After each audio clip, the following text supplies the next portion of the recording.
கர்த்தருடைய வார்த்தையை உங்களுக்கு தீர்க்க தரிசனமா சொல்றேன். காலதாமதத்தோடு ஓடிக்கொண்டிருக்கிற அன்பு தேவனுடைய பிள்ளையே, காலதாமதத்தை நினைத்து நினைத்து வருத்தத்தோடு இருக்கிற தேவனுடைய பிள்ளையே, ஆண்டவரே எனக்கு நீர் என்ன தருவீர், ஆண்டவரே நீர் எனக்கு என்ன செய்வீர், இவ்வளவு லேட் ஆகுதே ஆண்டவரே, இவ்வளவு காலதாமதம் ஆகுது, என்னைக்கு நீர் என்னை சாட்சியாய் நிறுத்துவீர்.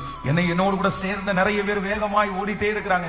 நான் பொறாமப்படல ஆண்டவரே, நான் அவங்கள பார்த்து துக்கமும் படல ஆண்டவரே, ஆனா நான் காலதாமதமா ஓடுறதுனால எல்லாமே எனக்கு லேட் ஆகுது, எனக்கு இனி திரும்பி அது மாதிரி கிடைக்காதோன்ற என் மனசுக்கு வருத்தமா இருக்குது. நீ எப்படி எனக்கு செய்ய போறீங்க, எப்படி செய்ய போறீங்க, இத்தனை வருஷத்தை நான் எப்படி ஆண்டவரை ஈடு கொடுப்பேன், இத்தனை வருஷத்துல வேகமா நான் எப்படி ஆண்டவரை ஓடுவேன். ஆனா கர்த்தர் உங்களை பார்த்து கர்த்தர் தீர்க்க தரிசனமா சொல்றாரு, நீ பயப்படாத மகளே, நீ பயப்படாத மகனே, அவர்களுக்கு என்ன கூலி கிடைத்ததோ, அவர்களுக்கு என்ன கூலி கொடுத்தேனோ, அவர்களை எப்படி நடத்தினேனோ, ஹalleluya, அதை விட மேலாய் உனக்கு நான் செய்வேன், அதை விட ரொம்ப பெஸ்டா நான் உனக்கு செய்வேன்.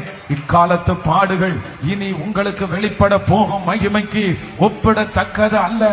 இது கர்த்தர் உங்களுக்கு கொடுக்கிற தீர்க்க தரிசனமான வார்த்தை. நான் உன்னை எழுப்புவேன், நான் உன்னை நிறுத்துவேன், நான் உன்னை களத்துல கொண்டு வந்து நிறுத்துவேன்.